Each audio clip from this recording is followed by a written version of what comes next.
Today's guest is an awesome human being. Jay Samit and I have known each other for the better part of 30 years. We worked together at Universal Studios back in the late 90s. And the common thread here, and there is a very clear one, we both came from very different backgrounds and perspectives. I came out of the world of sport, entertainment, and sponsorship. Jay came out of the world of technology in the earliest days. I mean, literally, the internet from 1995 to 2000 was, a new thing, but he had already seen around the corners of what the internet could provide. So, as disparate as our backgrounds were and remain, the common thread was we were both fixated on revenue generation.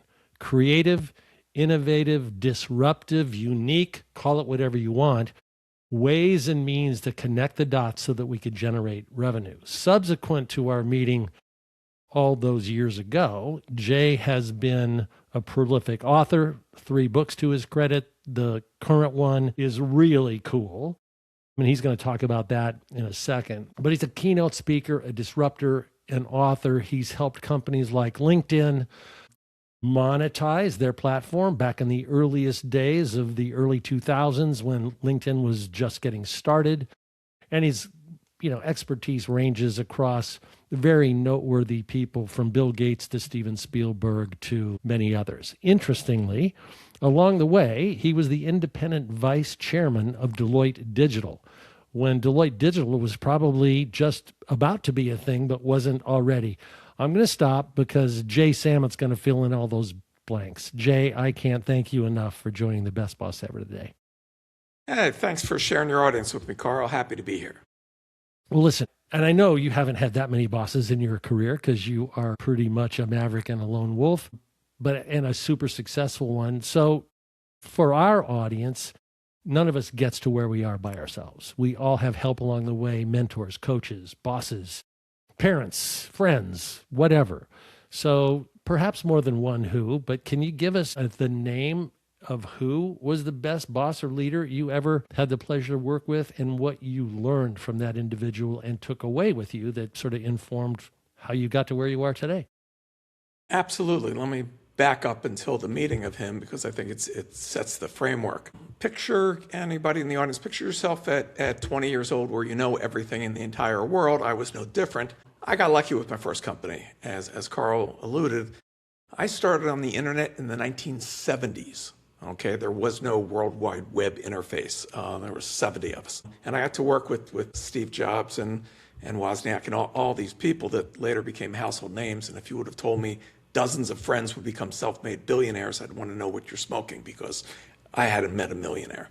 So my first company, I got super lucky, started making video games when no one knew what that was, and continued just being my own boss. Eventually you sell your company and I become part of Universal and build their game division. It becomes quickly a giant thing. We hit $1 billion in revenue. But I was consumed with an idea back then of starting a thing called, we didn't have a name for it, a social network.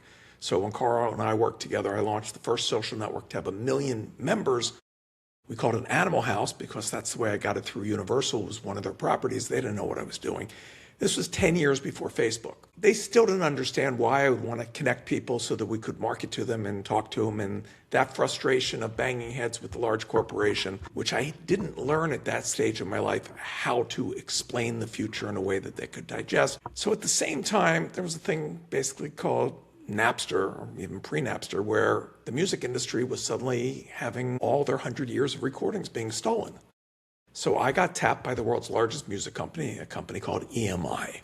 That was the home of the Beatles, of Queen, of Enrico Caruso and Sinatra and Rolling Stones and everybody you could think of.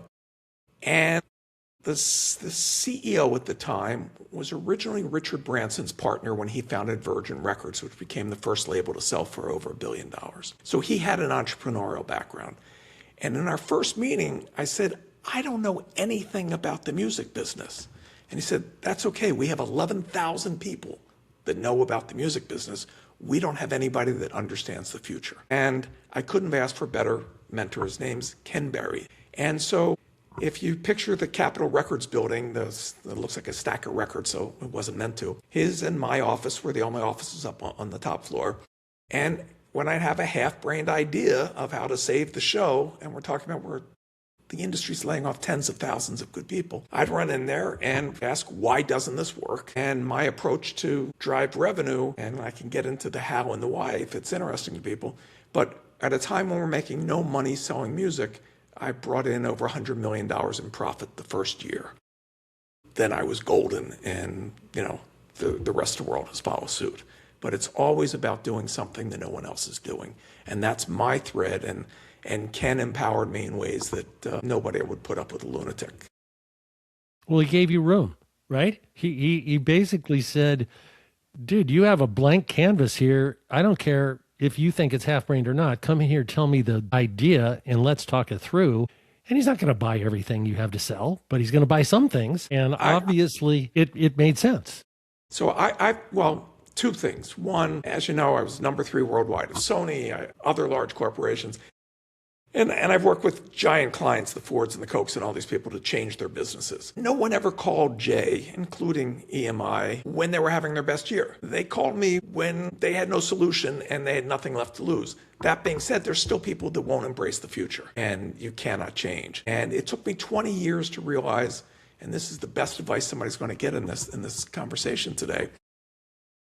I used to leave meetings. I once flew, and I know you've dealt with them, to Armonk, New York, to meet with the CEO of Pepsi. Top floor, I'm getting off the elevator. I have something that will make them a fortune, okay? And I'm walking off the elevator, and I'm Mr. Digital. And every desk, and this is in the 20th century, the 21st century, not the 20th century. Every desk has an IBM Selectrix typewriter in the 2000s. Not a single computer on the executive floor in an executive's office. And I know this meeting is going to go nowhere. And I left with, why don't they get it? And on the flight home, being frustrated, actually wasn't home. I was flying down to Atlanta to do the same meeting with Coke and figured I'd close one of them. It dawned on me, it's not their job to get it. People in the C-suite made it to that corner office with whatever worked for them. They don't have to accept that the world has changed. It's your job as an entrepreneur, as a salesperson, as an idea person, to explain the future in a way that people stuck living in the past can embrace. And once you put the onus on yourself, you'll close 100% of every deals. And Coke was one of my biggest deals. It was easy to do. McDonald's, give you another great example. McDonald's, every year, sales went up from day one, except one year. There's a movie that you may remember called Super Size Me that Matt Spurlock created, where a guy ate nothing but Big Macs and McDonald's for a month. Well, he was that guy. He made the movie about himself. Yeah, and he nearly died. No exaggeration. Cholesterol, everything. Great gonzo journalism, but McDonald's sales dipped. Franchisees, the margin of McDonald's isn't what you think it is. We're screaming. And make a long story short, I went to the CEO of McDonald's and said, I can make you sexy again. And I was launching a competitor to iTunes called Connect for Sony. And the concept was simple. Buy a Big Mac, get a track. So there's a code on every box. What I knew McDonald's did better than any company in the world is they do not make food. They're a marketing machine. So I negotiated a great deal. They're putting my information on their tray liners. They're putting signage in every store. They're doing the TV commercial. They can hire the best directors in the world. And it launched unbelievably, drove 20 million paying customers to my store opening week, to a website in the early 2000s, unheard of. So that's what happens when you have a big idea. If you can frame it correctly, it's like a light that drives moths to a flame. And so the secret of what I did at Universal and learned from that experience when we were together is I was pulling teeth to explain to people why they should be on the internet. Universal, you won't remember this, Carl. Do you know what Universal's URL is to this day? Universalstudios.com. I could have gotten them universal.com, but a Universal plumbing company had it, and they wanted $5,000. So Universal wouldn't spend $5,000 to have a shorter, easier URL. That was the mentality back then. Emails didn't have attachments. So the gray hair came from the wisdom of how to get past people that can't do it. But having that one mentor, that one person that would listen to every crazy idea. And our killer idea changed the course of the music industry and changed the course of content on computers because there was an impasse that no other organization could figure out how to get past. Right. So you've mentioned Universal a couple times, and we spent a fair number of years together there, and there are a couple of takeaways. So I can remember in my boss's office at Universal when we had launched servers and everybody did have actually a computer, and that email was an emerging thing, and we had email conventions at Universal. And I sort of asked the question in a staff meeting about, how, and literally the question was, how aggressively or are we as a group going to invest in email? And CEO looks right at me and says, you can do all the email you want, but if you're going to send me an email, you better call first and tell me you're sending it. Yeah, Literally. yeah, that's true. Well, I won't out the corporation, but I was working on a project with a company that had an email system that didn't have attachments. For those people that are living now, they can't understand this world. So it was the music industry. So I would always send an email and say, oh my God, I think we shouldn't put out this album cover, see attached. Right? And there's no, or oh my God, there's no this attached. track is unbelievable. Listen to this track, see attached. And I would do that obnoxiously enough through the whole company until they realized, okay, I guess we have to get a new email system. But at Universal, I had all these ways to make money. And here's what I did in the absence of having a rabbi that has your back, right? Somebody that can do interference and a great mentor. I changed the rules. The other lesson I learned from Universal is I was trying to do something with the theme park division, and I learned that the theme park division isn't wholly owned by Universal. There's an outside 50%, which means that if you want to get something done that Universal doesn't want to do, you basically say the other partner's demanding it, okay? So when I was told not to build a social network, because why would any college kid want to be on the internet? Why would anybody want to post pictures or share things or whatever, right? Everything that's common sense today. I went out and raised my own capital and made them the funder of it, and Universal got their half of the business for free. So now I had no boss and I could do whatever I want. And I've basically been doing that my entire career. I make a lousy employee. And the reason is I'm so excited about the future. And my first book, Disrupt You, I teach people how to do this. So I've built up, first auction, everybody knows it as eBay Today, work with Reid Hoffman to launch LinkedIn. I can do the yada yadas nonstop. But what I noticed was a pattern, and that you could teach people how to build successful startups. And so I decided to pay it forward and teach how to build a startup at the largest engineering school, USC. And I had one semester where a student did $100 million in revenue. Let that sink in. Not make believe, in actual money, the kind you donate to the school. And then I said, let me scale that. Let me write a book. So my first book, Disrupt You, is in over a dozen languages. I've heard from readers in 140 countries. And so that is what motivates me to pay it forward. And today we're facing a different problem. I love AI. I was chairman of one of the public AI companies, but 20 to 30% of all jobs are going to get wiped out. If your job is sitting at a computer screen, the computer doesn't need you anymore. It doesn't need middle management. It doesn't need accountants. It doesn't need lawyers. It does it better, and it's only getting smarter. So the second act advantage was my life raft to everybody that wants to find a way to control their destiny, because the pink slips are coming. So far in 2026, 1.2 million engineers and very trained people at major tech companies have already been laid off. You're not going to be spared. But at the same time, you can use that tool and have the same power that a large corporation has. Right. So for $20 a month, you can have a marketing department, a research department. You can have all your graphics done. You can have your webpage built. You can just talk to it and say, build me a website just like my competitors. Go pour yourself a cup of coffee, and when you come back, it's done. And if you don't like it, you just talk to it and ask it to change it. It is that easy. There's no engineering involved. I've been at the center of tech my entire career. I'm not a coder. Steve Jobs wasn't a coder. It's about communicating, and now you can communicate either by voice or by typing to something that understands English or 90 other languages. Exactly. So that's the greatest opportunity. And the reason I call it the second act advantage is if you're over 40, you have an Which advantage. you and I both are, by the way. Yes. But you have an advantage that I didn't have when I started a company at 20, or most of the young kids going out have.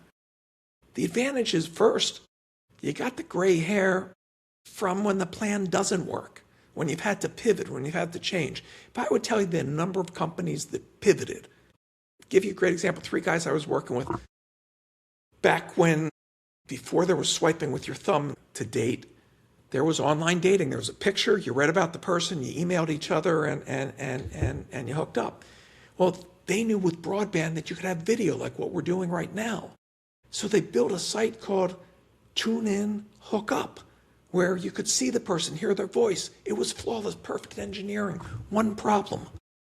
The very first video was a guy standing in front of the elephant at the zoo telling the ladies why they should date him, because nothing is sexier than standing in front of an elephant at the zoo, which is a way of saying the engineering is perfect, but there was a flaw in the business plan. Nobody wanted to date these losers.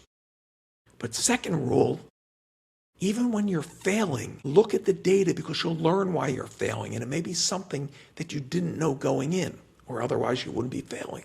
And what they didn't know is nobody wanted to date these people, but they sure as hell wanted to share these videos with their friends. So at the end of the first year, they changed the name of Tune In Hookup to YouTube and became billionaires without a penny in revenue. Chad, right? Chad.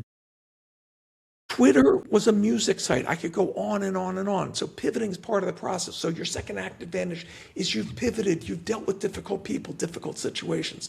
Second advantage you have is if you've been in business 5 years, 10 years, 20 years, you have a network of people. Carl can call me after 10 years. Literally. I still love Carl. I pick up the phone. Exactly. That's the advantage you have. You know people. One of the reasons why I was so excited about building LinkedIn and Reid Hoffman's insight is you might have somebody that you really think is fantastic, but you don't remember where they went. They've moved to 20 different jobs. And one day when you're looking up, do I know somebody at United Airlines? Do I know somebody, in Paris? And you just search and go, oh my God, such and such is there. Let me ring him. And I can't tell you how many times when I'm like, I don't know anybody at that company. You type in the company's name and you're connected directly or one step away from the entire world. No, that's so true. It's so true. So a gent that I've known for 20 plus years, he's also an author. He's the CEO of his own executive recruiting firm called Eastman Bodine. Bob Bodine is his name. And he wrote a book called The Power of Who. And it is a book, and it's a page turner, Jay, that articulates exactly what you just said. Your personal and professional network, and it might be plural, could be networks, is a literal gold mine waiting to be mined, provided you have the right intention, the right tool. In this case, LinkedIn, probably the most ubiquitous and user-friendly tool. And now with the emergence of the AI overlays, you could probably type in 4 names you remember from the past, and you can get a spit out of exactly where they've been, what they're doing, and how to get to them now. I'll take it even further. Your network is your net worth. That's where the value is. In engineering... Okay, remember that, folks. Your network is your net worth. I love that. I'm going to steal that one. There's a law a friend of mine, Metcalf, came up with, and it's a great law when they name it after it. It's Metcalf laws. You've heard Moore's law. Metcalf's law is a network becomes exponentially more valuable as you add nodes to it. So think of the internet. If 2 people are connected to each other, it's a nice thing. Watson, come in here. That was basically, the first network. When you suddenly have 50 people, 1,000 people, it's much, much more valuable. When you're now 1 click away from over 6 billion people, you only have to be right for a nanosecond to make $1 million or become generational wealth. This year we had a 19-year-old that became a self-made billionaire. Let that sink in. Not a fancy family, not a fancy education, didn't invent anti-gravity boots or the miracle cure to aging. It's because you're so connected. And, Kylie Kardashian, another one that became a billionaire at around 21. And you'd go, well, she's a Kardashian. Well, nobody else in the family was a billionaire. But she looked at the fact of, instead of when companies said, can I license your name and pay you a royalty to make XYZ cosmetic? She said, wait a second. I have more followers than that company does. I can cut out the middle person. Cosmetic companies don't actually manufacture their cosmetics. There's 2 factories on the planet. I used to work with one of them. They're in Brooklyn. They're brilliant. So she just went directly, cut out all the steps in between, and a sales juggernaut. This is what seniors can do. There's people that I write about in the Second Act Advantage that lost their jobs, got kicked out, whatever happens. There's grandmothers that are making $1 million plus a year by being on TikTok cooking. There's another one that's making over $1 million a year just eating. There's somebody sitting doing exactly what Carl's doing, Carl's in sports, who just loved to talk about sports. He wasn't an athlete, he wasn't famous. He just started a podcast talking about sports, and Spotify just bought his podcast for $200 million. Not bad for a second act, okay? And these aren't the exceptions. There's a dog making 7 figures, okay? You're smarter than a dog. The point is, we were taught to be employees. Blinders were put on us early. I can't do this. What if I fail? Well, here's the thing. People went to these big companies because they thought they were getting security, but it wasn't security that robbed them of ambition. It was the illusion of security. When I spoke at Davos, my book said 10 years ago, 15 years ago, that this would happen with AI. I'm the lunatic. But when I spoke a couple years ago, the speaker before me was the head of the International Monetary Fund. That's a real grown-up with the real figures. And she said, you're looking at 20, 30% job loss globally. Countries fall apart at 10% unemployment. So I'm not doing this to make money. I have something that none of my billionaire friends have. I have enough. I'm doing this because I like democracy. I like civilization. I like the way the world's coming. And if it falls apart, I don't want to live in that world. So the book is the same price as buying a cappuccino and a donut, okay? But it gives you a future. And the other thing that I give Neither of those is great for your nutrition, by the way. I don't judge. I have a chapter, by the way, my favorite chapter, How to Live an Extra 28 Years, the Nerd's Guide to Living Longer. Because I don't go to the gym. My lifestyle, my favorite foods are pizza, pastrami, and pasta.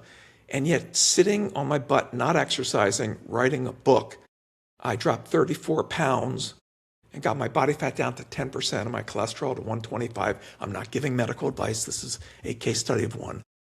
Because I write about something that was invented and got the Nobel Prize that we didn't know about when we were in school, which is autophagy, which happens when you do intermittent fasting. Basically, of the 9 things you need to make it, to live to, 90, 5 of them you can do while you're asleep, meaning it's that easy. There's 0 effort. But I digress. So if you make it to 60, you got a good chance you're going to make it to 90, which means your second act will be longer than your first career. So what do you want to achieve? How do you want to make the world better? You got sidetracked with kids and mortgage. Now's your chance to make a difference. You can still make money, or you can set up a nonprofit. One of my favorite stories in the book, there's so many good ones. A retired civil engineer. He's getting his oil changed. He's sitting there, picks up an old greasy copy of Nat Geo, and he sees people hanging across a rope to get across a flooded river during rainy season in Africa. That's the only way they can get to a hospital, the village, kids to get to school. It's insane. And he's like, I can build an Indiana Jones rope bridge, like piece of cake. Whatever inspired him, he got on a plane and he did it. And he felt so good that he set up a nonprofit, Bridges to Prosperity. He's built hundreds of them across the third world, uniting millions of people. That's a second act. There are people that are becoming activists. Whatever you saw that bothered you in your youth hasn't gone away. But now you have the time and the resources to solve it. And that's what I'm trying to get people to do.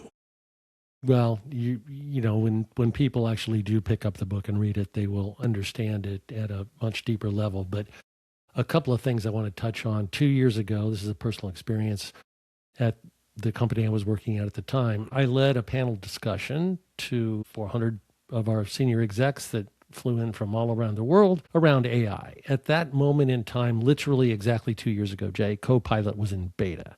We were a Microsoft shop, so this little bug would pop up and it would be Copilot. And 99.9% of the employees and staff that were there had no interest in even touching that bug, let alone opening it and see what it could actually do. So there was a huge fear factor around AI. And you just ticked off one of the major reasons. 30% of jobs today are going away. So I want you to talk about losing fear for the second act, whether it's AI or getting on a plane, going to Africa and building a bridge. Okay, so let's deal with fear right off. Fear is a great motivator. I was never motivated by money. I had 2 sons when I was young. I looked at them. They needed a better life. There were no jobs. I started my own business. I didn't want to be an entrepreneur. I didn't want to let my kids down. When they grew up, I was rudderless. I'm like, I don't need the motivation anymore. I had to come up with a new motivation, which is trying to save the planet. But here's what fear does. When you try something and you fail, you do not end up where you started. You fail forward. And by that, I mean this. You either learn or you earn, but either way, you're propelling yourself forward. You're failing forward. The only time that it is failure is when you throw in the towel and stop. So every major person fails constantly. The faster you can fail, and AI can tell you why your idea. Don't use AI to puff smoke up your butt. Ask it, what's wrong with this business plan? What's wrong with this idea? Why will this not work? What am I missing? And have it challenge you. Wilbur could have built that airplane all by himself, but he had his brother there egging him what's wrong with it. That's why most people that start with a partnership, they have a partner to bounce ideas. Now you have one that doesn't want to get paid, doesn't get equity, doesn't sleep, is smarter and better educated, okay? So that's one part of the fear. The next part is the people that are afraid that this is going to come. So for those that are the last non-native digital generation on the planet that didn't have computers when they were growing up, remember when somebody first said you're going to have a computer in your home and you're like, I'm never going to have a computer? Or remember when somebody said, I'm not having a phone that doesn't have any buttons on it. I don't need that. I'll take you one step further. Within 5 years, you will have a humanoid robot in your home and as a coworker. And let me explain the math on it. Let's take a real simple one. A $30,000 humanoid robot today, and they will get cheaper. Let's pretend McDonald's buys that. Cheaper. But let's just do at $30,000, full-size human, and it just stands at McDonald's and lifts up the French fries from the fry machine, turns it with its wrist, empties it out, and with its other hand, it does the amazing task of salting. Okay? You go, who would spend $30,000 for that? Well, if you break it down on what's the operational cost of that per hour, that is a 50-cent an hour employee that doesn't phone in that he can't make it today, doesn't quit, doesn't get 2 weeks vacation, doesn't have Social Security, any of that. And more importantly, when you train one, every single other one at every location around the world now knows how to do that job. And since it can walk, you can train it to do more than just the one thing. So you're going to see these everywhere. When you have a project in the past and you would get a day laborer from the parking lot at Home Depot, now, in addition to renting equipment from Home Depot, you will rent a humanoid that'll help you put up a cinder block fence or whatever it is. They're already trained. You can tell your spouse, hey, don't bother me, I'm in the backyard building the fence today, and you could be sitting there having a beer. The robot's going to do all the work. So AI embodied in a robot is going after blue collar. AI without the robot is going after white collar. When I do these talks, and I've spoken in 40 plus countries about this, I used to show all the jobs and the percentage that are going away and how quickly. At the bottom, the safest job was dentist. Just think about it, right? You're going to go to a dentist with a drill, right? If it's a country that doesn't have dentists, yes, but talk about fear. But now I have a new slide, thanks to AI and all it's doing in biology, With stem cells, in Germany, they are in human trials now. Humans can now regrow their own teeth in their mouth. No more cavities, no more dentures, no more crowns. My wife had a whole bunch of work done in her mouth this year. I look in there and I'm like, where's the Mercedes? Like, that's what it cost, right? So we are going to see so many medical breakthroughs. It took 10 years and a ton of money to map the human genome once. AI's done it all. It took another decade to figure out how one protein folds. Google's AI did 300,000 proteins. So we are going to have most of cancers cured within the decade, if not sooner. Most of what we have. Dr. David Sinclair and I write about this in the Second Act Advantage. He's the head of aging at Harvard Medical School. And he says walking among us are people that will live to 150. And I used to go, that means half your life you're older than 75? That doesn't sound real exciting, until I realized he's now, in doing this in mice, he's about to do human trials on one aspect of this, reversing aging. Our cells don't have to age. We now know what causes them to age, which means your organs could be the organs of a 40-year-old and you're 150. Your brain power. Decline is not a given, right? Dementia, which my mother had horrible dementia. It's you wouldn't wish this on an enemy of the way to go. Your body's still here, but nothing else. That can go away. So you just have to do the bare minimum to hang in for AI to catch up right now, right? If you want to go to the gym every day, if you want to do 10,000 steps, God bless you. You're more dedicated than I am. By the way, there's no science that says 10,000 steps. Everything after 7,000, you're just doing that because you're lost. But 7,000 is where it peaks for return on time. So I'm just trying to help people. And the last thing on the fear, you never want it in work to ever act like you don't know something. You don't want to be embarrassed. You don't want, how come everybody else knows about this? We're only 1,200 days into AI being in consumers' hands. Let that sink in. 1,200 days, and our world has changed. Imagine what 1,200 days from now is going to look like. So yes, you've got that computer in your home. Yes, you've got that iPhone and spend 6 hours a day staring at it. Yes, AI is going to be here. But every AI was done with its own agenda by the people spending $1 trillion building the data centers and the large language models. So I had my team build an AI that comes free with the Second Act Advantage. You heard it right. And you can ask it anything. And it's programmed just on my Wall Street Journal columns, my Fortune columns, all my books, all my lectures around the world, everything to help you map out your second act. You don't know what to do. You don't know what you enjoy. The psychological tests that work. I stand behind everything that it says. So it won't hallucinate and tell you dogs like to be locked in a car on a hot day, which some AIs used to do. It's there for you to ask those questions, and it'll walk you through step by step. So if I was a proper interviewer, I would have read your book before we had this session.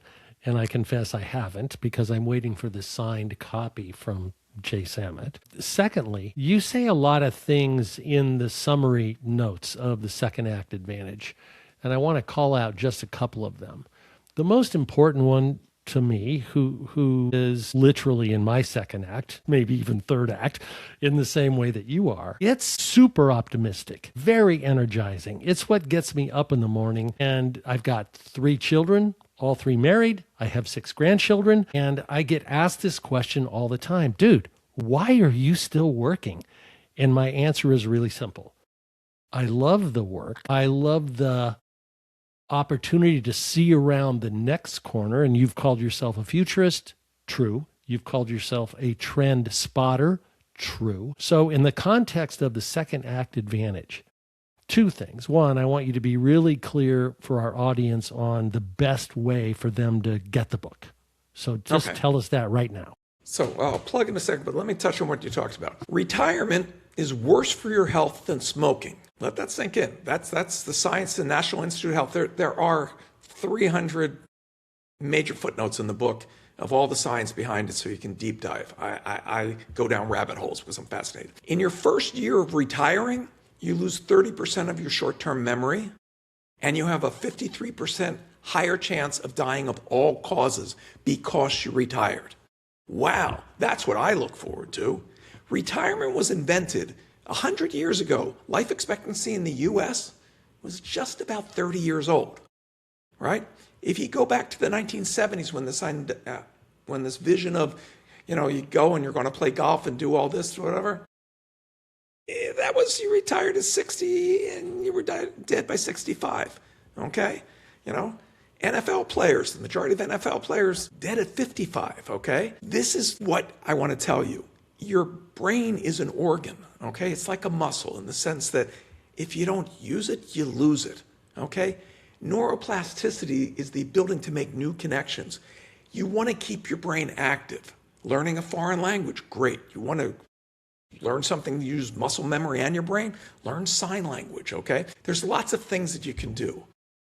But the number one thing for longevity is not exercise, it's not diet, it's not genes, okay? Your genetic makeup, your dad died young, this or that, you're worried, oh my God, I'm going to die. Your genes load the gun, your lifestyle pulls the trigger, okay? The number one thing for longevity is purpose. The Japanese call it ikigai, the reason to get out of bed each morning, okay? That guy making those bridges, super excited. There's one woman in my book that, oh my God, here's tying this to history. At 87, she was living in Texas. Her grandmother, an African-American woman, her grandmother was born enslaved.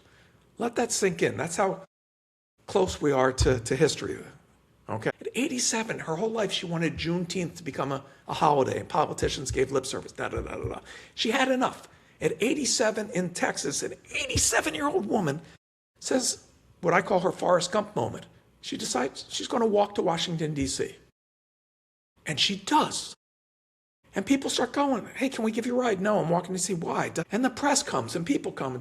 By the time she got to the White House, it was a federal holiday. You can change the world. That's what gets me excited. And let me tell you why. Think of your favorite movie, your favorite book, your favorite rock band, your favorite song, your favorite painting. They were all created by someone who was stubborn and didn't give up. If you think you can or you think you can't, you're right. Exactly. You're the only one that can stop you. And at a time when AI is going to cause a lot of hurt for a lot of people, we need more people that have the brains and wisdom of the second act to become employers, to start new things, to solve new problems, to build community again. Because even if you're not money motivated, when you build a community garden on that empty plot of land that's just an eyesore, you're not just growing tomatoes, you're growing friendships, you're growing community. You're taking a nutritional desert and making good food that people can eat. These are the things that inspire people. So I'll shut up in my soapbox and tell you what pushed me to this direction was I've been a NASDAQ CEO. I've been a public company CEO. I've been in that top position. And I will tell you, it's not a lot of fun. That's why they pay you the big bucks. And even when you make somebody $1 billion or do all these things, all you get is a board telling you in 16 weeks more. We want the stock higher, we want more, because they'll show you the door and find somebody else who will give them more. But when I wrote my first book, I thought I was just paying it forward. I thought, here, the guru is passing what he learned, and it was a monologue, and that's where I was wrong. When I started to get those emails, and I still get them, I just heard from a kid from Ethiopia this week. I don't know how they find me, but they're writing to thank me for changing their life. I didn't do the work. Maybe I took the blinders off. Maybe I showed them a future that no one in their family saw. I call them love letters. Those inspire me every day. That I could be sitting here minding my own business and being able to help people I'll never meet. That's right. That's right. And the legacy. There you have 3 books in the sequence, right? You opened your author career with Disrupt You, followed that with Future Proofing You. So let me talk about that for a second, because it comes out of these letters. So it turns out I also have thin skin.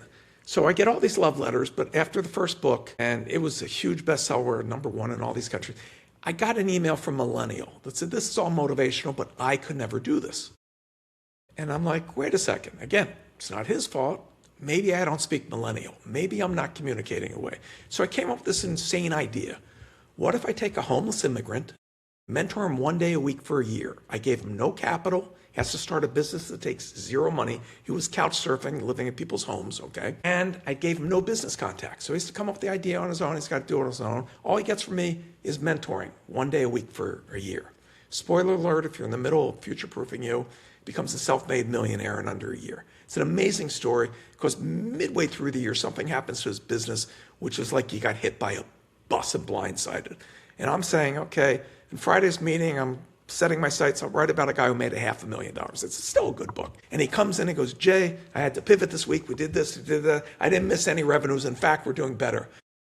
And I literally felt like, Dr. Frankenstein. I've created a monster. He's unstoppable. It was unbelievable. He could fly around the world without a plane. Anyone can do this. I've yet to meet somebody who can't, okay? I wrote the books to scale.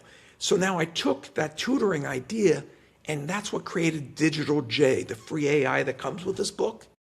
It's as close as you're going to get to having me in your ear. And I'm sorry, if you get the audiobook, you get 10 hours of me in your ear. So where can you get the book? Everywhere. Go on Amazon, the Second Act Advantage. You can get it in audio. You can get it for Kindle. You can get it in hardcover. I speak all over the place. I don't do books. There's no money in books, okay? You don't even get minimum wage. Do it through a publisher because a publisher can get it into bookstores, can get it into airports, can help me get it into other languages. That's why I use a publisher. Plus, I don't feel like pickpacking and shipping books. So, and if you have a friend who lost their job, Father's Day is coming up. I don't know if you have this up by Father's Day, this episode. Your father gave you life. Why not give them a life, right? If they're just sitting there, they are dying inside. Let them do. And it doesn't have to be about money. It can be about so many things and the causes. I'm inspired every day. High school kids are doing things that are changing the world. There's a high school kid. Did you have a science fair when you were in school? I made the baking soda volcano, baking soda and vinegar volcano. Love that. Baking soda and vinegar, right? Spewing everywhere. Like it was something out of Harryhausen, I was saying. Let me tell you what this one high school kidder did. Parents weren't engineers, parents weren't doctors, weren't anything. She learned in school that the fourth leading cause of death in the United States is hospitals. Not what you went in for, just being in the hospital, infection. So she said, why couldn't they make color-changing sutures so you know that there's an infection that changes color? So she worked with vegetables and pH balances, smart enough probably from watching Shark Tank to get a patent. Saving a couple 100,000 lives a year by the time she got to college. With sutures that change color when your immune system says, red alert, infection. Love that. I mean, another junior high school kid came up with a neural network that detects breast cancer better than just plain mammograms. The great thing about the generations that are natively digital is when they think of something, they honestly don't think that it's an original thought. They go searching for it. Somebody else must have thought of this obvious idea. And some follow through. And now AI can build an app in a day. They can build a website for free in a day. I told you, I'm not a coder. I delegated that stuff. I added a website the other day just to prove that I can because I know I can. I just told her what to do. I didn't like it. I told her what to redo, and it was done. And it was less phone calls than talking to somebody that works for me to do it. And that's the power that we're living in right now. It's awesome. Listen, this conversation could go on for hours, probably not 10 hours, but people can get 10 hours of Jay on the audio version of the Second Act Advantage. We've got a few minutes left, Jay, and I hate to cut you off, but I'm not cutting you off. It's just the end of the show. And I end each show with 3 questions. Okay. Cool. Excited. So question 1 is called My Favorite Mistake. Great song by Sheryl Crow. This is, what was your favorite mistake?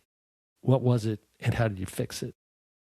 Sheryl Crow, by the way, I did the first concert at 35,000 feet. Did a concert in an airplane from Chicago to LA to help United get cool again and get out of bankruptcy and announce it. Cheryl's great. And she's my kind of gal. You know what a writer is? When you work with rock stars, they have, stuff that has to be in the dressing room. When she gets off, there has to be pizza waiting. I mean, it was love at first sight. Anyway, you're playing my tune. My favorite mistake is I didn't, and so apropos for this, I didn't understand having a mentor. I didn't understand asking for help. And in my first company, I was offered a third of Activision for my company. Let that sink in. That's Oy. $5-10 billion mistake, okay? When things are going bad in life, that comes to the frontal lobe when you're trying to sleep. Oh, you idiot. But it's my favorite mistake because if I had had that early success, and I've worked with many people that had success right out of the gate, you don't learn anything from success. Success doesn't build character. I wouldn't have had the joyous journey, the ups and downs, the zigs and zags. I have a blessed life. I have a perfect life, and I appreciate it. And when I ran music companies, I learned this lesson, and that's how it became my favorite mistake. Because the nicest rock stars, and I was the guy that would shoehorn them to go do a Tsunami 8 or do a concert for Katrina, and hey, you got to do something for free and give back. The nicest people in the world are the people that made it to the top, lost it all, and by some miracle got there the second time. They appreciate every day of it and spend their life paying it forward, and are great people. So that's my favorite mistake and why. I love that. So carrying on this sort of music notion here, I've always been a huge fan of female singer-songwriters, female artists, female-led bands. This is going to be a Carole King song? I just referenced Sheryl Crow. The question for you is the best live show, concert, whether it's a stadium or a 200-seat intimate club, the very best show where a singer-songwriter or a female-led band was the headliner. Oh, it's got to be female. Okay. Female, yes. That makes it much easier. Carole King doing a concert in a large living room. Yeah, so I was a poor kid. I didn't get to go to concerts in high school. I married young. I didn't get to go to concerts in college. One day I'm, president of a giant music company, and later, the three majors. My first concerts were always with backstage VIP, very spoiled life. I lived on an airplane for forever. It was like, oh my God, I got to go to England to see Aerosmith at Wembley Stadium, Oh my God, I got to fly with this new group that's called Coldplay on their first airplane flight to Portugal. Yeah, so that was probably for female, and Sheryl Crow, which I already told the story. I mean, Sheryl doing that was just an out-of-body experience. By the way, it's against FAA rules to play an instrument on a plane. So that was what made that a one and only. I figured. Yeah, so did you ask for forgiveness after the fact? No. Or did United somehow clear the decks for this? Correct. Richard Branson came up with the idea, and he was blocked for Virgin. And with United and bankruptcy and what that would mean to America's flight patterns if they didn't come out, United seemed to move miracles. And so I pulled it out of my hip pocket. I'll tell you, sidebar before the last question. There is something from your division at Universal that I keep in my hip pocket that I bring up all the time that just pops in. And I've stolen it. And so here I'm confessing to Father Confessor Carl. You had somebody for the theme park division that whenever they had to announce something said, I need a helicopter. And you're like, what do you need a helicopter? We have a new ride for Nickelodeon with slime. The only way slime could get onto the Universal lot is by a helicopter bringing a big vat of it, and oh my God, it spills it on the parking lot over all these cars. And the press falls for that. Oh my God, Jurassic Park the ride, the only way we can get this giant T-Rex onto the lot, even though we built it on the lot, is by a helicopter flying it across LA. And the press falls for it, right? Am I correct? Right. Every time. Every Still time. work with him. He's brilliant. I love the guy. Literally had a text exchange with him this morning. His name is Jim Yeager. Yeah, and he's still doing it. I love He's still Jim. doing it. Tell him I say hi. So here's where I stole the idea, and you can tell him the story. Rolling Stones, greatest performing live band in the history of anything. Amazing, amazing acts. During my reign, they were doing their farewell tour yet again. I don't know if it was their fifth farewell tour, their ninth farewell tour. Okay. So getting the press excited about yet another farewell tour. This is the last time. Get your tickets. They got to sell $300 million worth of tickets. Get your tickets. How do you get attention? Here's the idea. Wembley Stadium, the largest stadium in London. presses there. The only way we could get the stones into the stadium was by blimp. We're going to land a blimp in Wembley. Now, you can understand for insurance purposes, and I'm confessing everything here, that there's no way you're going to get insurance or cooperation to put not just national icons, but global icons in a blimp landing in a stadium. But the blimp lands all the way far away from the press because it's dangerous, okay? 4 guys get off onto the bus. The bus goes over across the field to where the press are, and out walk the Rolling Stones. Were they the same guys that walked off the blimp? I'm not going to say. But yeah, so that was his idea taken to the next level. He'll love that story. Last question, actually one of my favorite ones, probably my favorite one.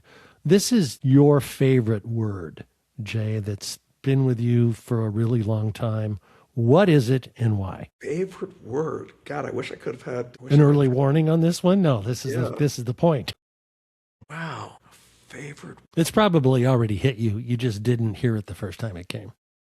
No. I'm not searching for some brilliant prophetic statement. No, right. What it is. I mean, I don't. Okay, so folks, this is a world record. I just stumped Jay Samit, who's one of the most eloquent guys you're ever going to hear. He can do it. Just hang in. But the one that I would steal, because it's the best one that comes to mind, is from Princess Bride. Inconceivable. I use that all the time. Inconceivable. Because I believe in the possible, right? You know, the secret to success, and if you've lasted this long into the podcast, I'll tell it to you. I got this advice from a guy who was in scrap metal in World War II when I was 20. He told me this when I started my business. You either have to be the best in the world of what you do, and that's really hard, or the only one doing it. Because if you're the only one doing it, by definition, you're the best. So I was the first guy to do all these things, and the second somebody better funded, better connected, smarter, better looking, I hate that person, jumps in that market, I'm already on to the next thing. I started my AI company almost a decade ago, okay? You know, that's it. There's always something new. There's always new opportunity. And thank you for sharing your audience and your time with me, Carl. It's been great fun. Loved it, Jay. Can't thank you enough for sharing your wisdom, your history, your experience, and the provocative nature of where we're all going. And the glass is not only half full, but it's filling up. And just get on the bus because it's going to be a great ride. Jay Samit, the book, again, The Second Act Advantage. Anywhere you find books, Jay Samit, Samit. Thank you.